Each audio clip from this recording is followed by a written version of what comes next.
Sherlock Holmes, Penelusuran Benang Merah, karya Sir Arthur Conan Doyle. Bab 4, Cerita John Range. Saat kami meninggalkan Lauriston Garden nomor 3, waktu telah menunjukkan pukul 1 siang.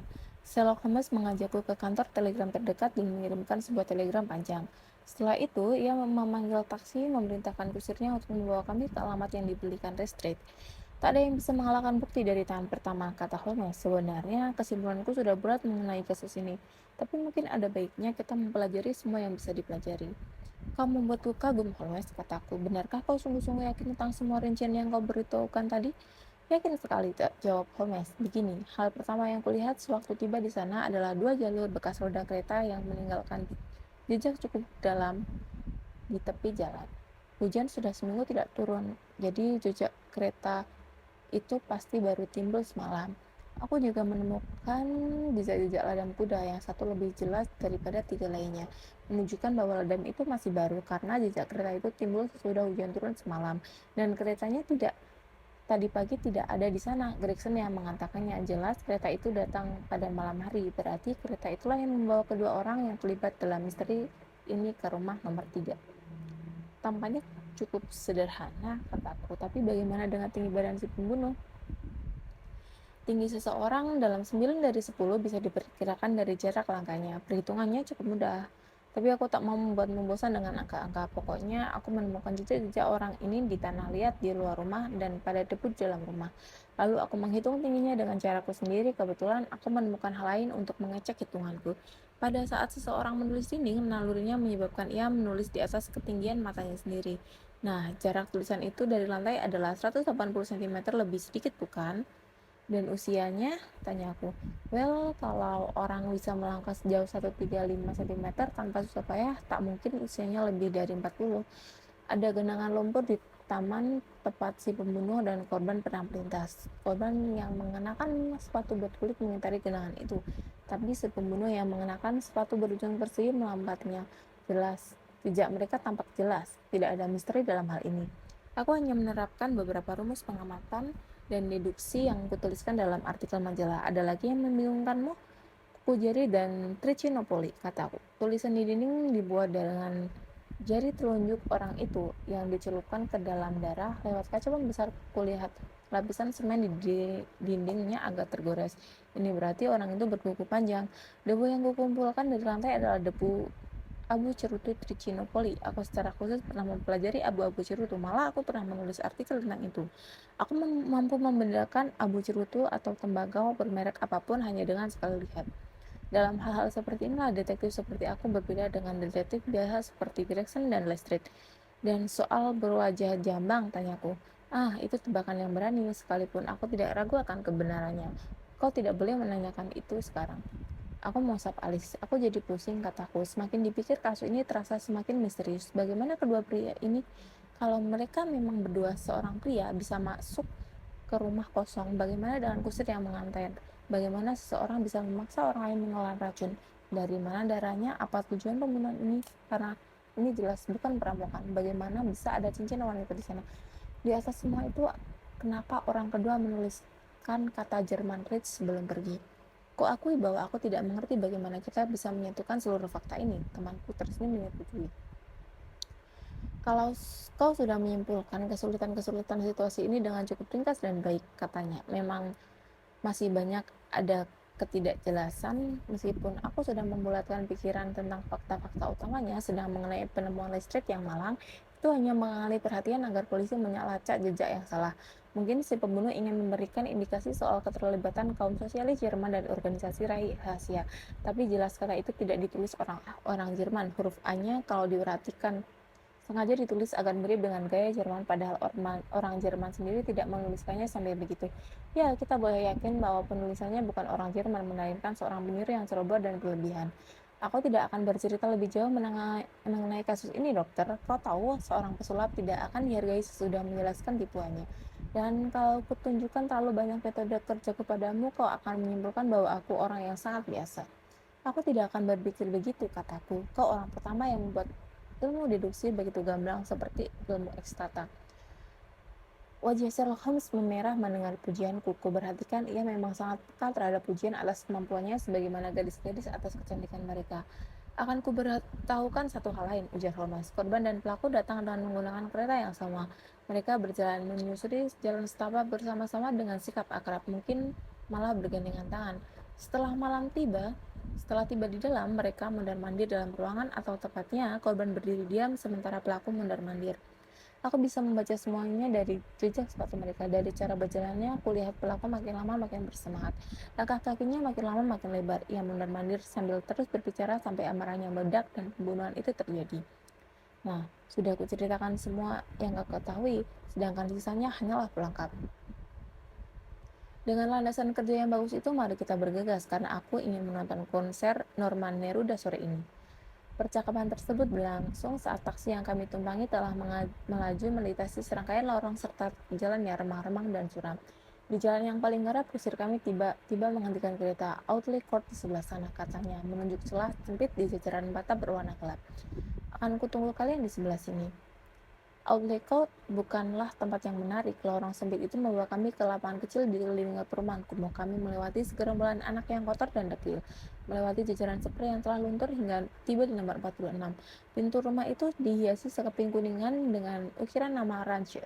Saat menanyakannya, kami diberitahu bahwa petugas tersebut sedang tidur dan kami dipersilakan menunggu di ruang tamu kecil. Rancho muncul tak lama kemudian, tampak jengkel karena tidurnya terganggu. Aku sudah menyampaikan laporanku di kantor, katanya. Holmes mengambil sekeping uang koin emas dari sakunya dan memutar-mutarnya. Kami pikir sebaiknya kami mendengarnya secara langsung darimu. Dengan senang hati akan kuceritakan semua yang ku ketahui, kata Rancho. Matanya terus menatap uang emas itu. Ceritakan saja bagaimana kejadiannya.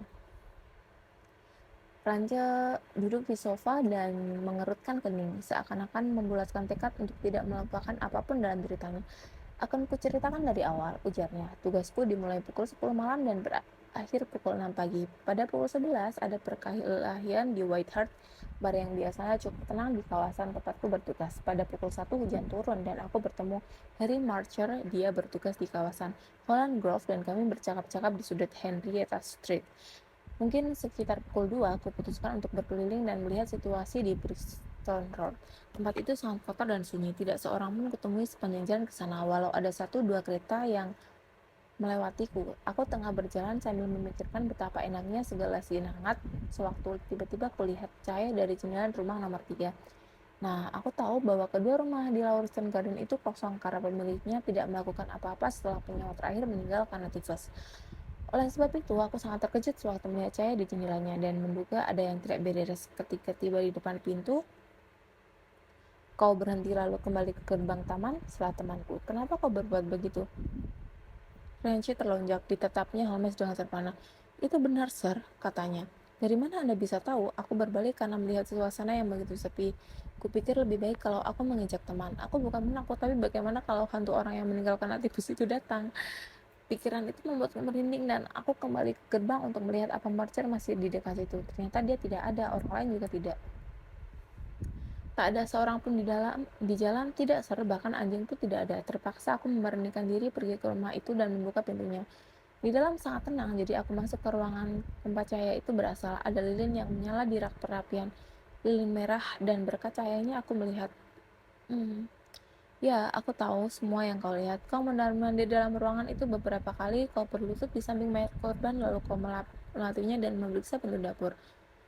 John Range melompat bangkit, ekspresi wajahnya ketakutan sementara matanya memandang curiga.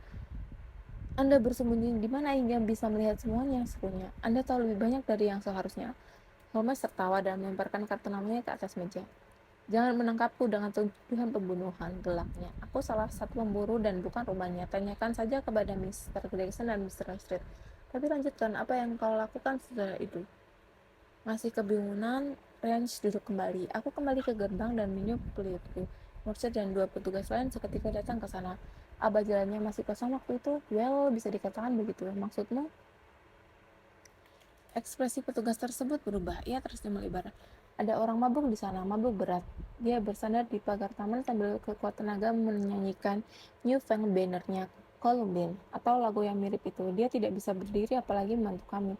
Kau bisa memberi gambaran tentang orang itu? Tanya Holmes. Rans tampak agak jengkel mendengar pemberitaan yang menurutnya tak ada hubungannya itu. Pokoknya dia mabuk berat, jauh lebih parah daripada pemabuk-pemabuk yang biasa kutemui. Dan di saat itu kami tidak disibukkan oleh misteri itu, dia pasti sudah kami tangkap. Wajahnya, pakaiannya, apa kau sempat memperhatikan? Setelah Holmes tidak sabar. Rasanya aku sempat memperhatikan karena aku terpaksa memampahnya. Aku dan Mercer bersama-sama. Dia bertubuh jangkung dengan wajah kemerahan berjanggut. Cukup. Apa yang terjadi padanya? Kami kan sedang sibuk, mana ada waktu untuk memperhatikan dirinya, jawab Rancu dengan nada dengkel. Kurasa dia berhasil tiba di rumahnya dengan selamat. Bagaimana pakaian mantel panjang coklat? Dia membawa cambuk? Cambuk? Tidak. Dia pasti meninggalkannya, gumam temanku. Kau tidak kebetulan melihat kereta atau mendengar bunyinya sudah itu? Tidak. Ini untukmu, kata Holmes, memberikan uang emas yang dipegangnya. Ia kembali bangkit dan mengambil topinya. Sayang sekali, Rance, Kau tidak akan pernah naik pangkat. Kepalamu itu seharusnya digunakan bukan hanya sebagai riasan. Sebetulnya kau bisa mendapatkan pangkat sirkuit semalam. Orang yang kau papa itu adalah kunci misteri semalam, dan dialah yang kami cari. Tapi tak ada gunanya meributkannya sekarang. Ayo dokter, kami menuju taksi bersama-sama, meninggalkan informan kami dengan keadaan tertegun dan jelas-jelas tidak nyaman. Orang tolol, kata Holmes dengan pahit. Saat kami menempuh perjalanan pulang, pikirkan saja mendapat keberuntungan sebesar itu dan tidak meraihnya. Aku masih bingung, memang benar bahwa deskripsi pemabuk itu cocok dengan gagasanmu tentang pihak kedua dan misteri ini. Tapi untuk apa dia kembali ke rumah itu? Bukan begitu cara penjahat. Cincinnya sobat, cincinnya. Dia kembali untuk cincinnya. Kalau tidak ada cara lain untuk menangkapnya, kita bisa mempancingnya dengan cincin itu. Aku akan menangkapnya, dokter. Aku pasti bisa menangkapnya. Aku harus berterima kasih padamu. Kalau bukan karena doronganmu, aku mungkin tidak akan pergi dan dengan begitu melewatkan pelajaran terbaik yang pernah kutemui. Penelusuran benang merah, bagaimana kalau kita gunakan nama itu untuk penyelidikan kita? Memang ada benang merah pembunuhan dalam kumparan kehidupan yang tampak warna. Tugas kita hanyalah untuk menelusurinya, menguraikannya dan meluruskannya. Sekarang mari kita makan siang. Sesudah itu menyaksikan Norman Neruda serangan dan bukukan badannya luar biasa. Apa judul karya Chopin yang dimainkannya dengan begitu mengagumkan itu? Tralalira, lira, lira. Sambil menyandar di kereta, anjing pemburu amatir ini berceloteh bagai burung gagak.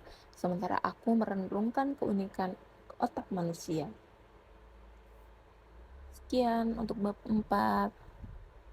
See you in the next video. Terima kasih sudah mendengarkan.